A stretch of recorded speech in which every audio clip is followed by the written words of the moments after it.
तुरजण खां पहिरीं तुरी वठो।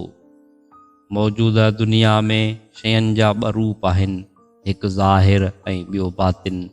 हिते हर माण्हूअ लाइ मुमकिन आहे त हूअ पंहिंजे बातिनी वजूद में बुराई खणी हलंदो हुजे, पर ज़बान खां ख़ूबसूरत लफ़्ज़ ॻाल्हाए पाण खे सुठी सूरत में ज़ाहिर करे। क़यामत इन लाइ ईंदी ज़ाहिर ऐं बातिन जे इन फ़र्क़ खे मिटाए छॾे।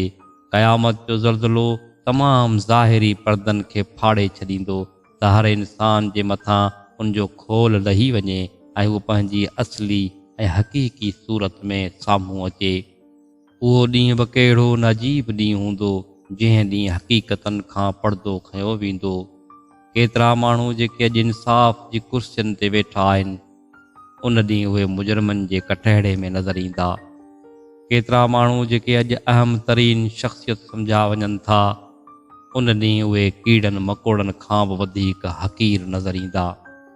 केतिरा माण्हू जिन वटि अॼु हर ॻाल्हि जो शानदार जवाबु मौजूदु हुजे थो, उन ॾींहुं उहे अहिड़ा बेजवाब थी वेंदा जीअं त उन्हनि जे मुंहं में लफ़्ज़ ई कोन्हे। अॼु हिकिड़े माण्हूअ लाइ इहो मुमकिन आहे त पंहिंजे पाड़े वारे खे सताए, उन जे बावजूदु जो हुनखे दीनदारीअ जी स्टेज ते नुमाया जॻह मिली हुजे। हिकु माण्हू पंहिंजी शान ऐं शौक़त खे ॾेखारण लाइ सरगर्म हुजे, पर हू पोइ बि मुजाहिद इस्लाम जे नाले सां शोहरत हासिल करे। हिकु माण्हू पंहिंजे अहले मामला सां बेइंसाफ़ीअ जो तरीक़ो अख़्तियार करे, इन जे बावजूदु अमन व इंसाफ़ जे इजलास में हुनखे सदारत करण लाइ सॾायो वञे। हिकु माण्हूअ जूं ख़िलवतूं अल्लाह जी यादि खां ख़ाली हुजनि, पर इज्तिमाही मक़ामात ते उहो अल्लाह जे नाले जा झंडा खणी हलंदो हुजे।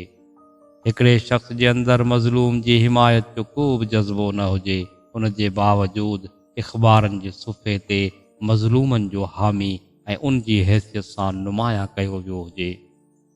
हर माण्हू जी हक़ीक़त ख़ुदा जे इल्म में आहे, पर दुनिया में ख़ुदा माण्हुनि जी इन हक़ीक़त खे लिकायो हले। आख़िरत में उहो हर हिकु माण्हू जी हक़ीक़त खे खोले छॾींदो। उहो वक़्तु अचण वारो आहे जॾहिं ख़ुदा जी साइमी खे बिहारियो वेंदो ऐं हर माण्हूअ खे तोरे ॾेखारियो वेंदो त केरु छा हो, केरु छा न हो। उन वक़्त जो अचणु मुक़दर आहे।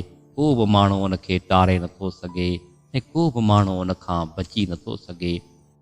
कामयाब सिर्फ़ु उहो ई आहे जेको अॼु ई पंहिंजे पाण खे ख़ुदा जी साइमी में बिहारे छॾे, छो त जंहिं माण्हूअ खे सुभाणे ख़ुदा जी साइमी में बिहारियो वेंदो, उन लाइ बर्बादी खां सवाइ ॿियो कुझु बि कोन्हे।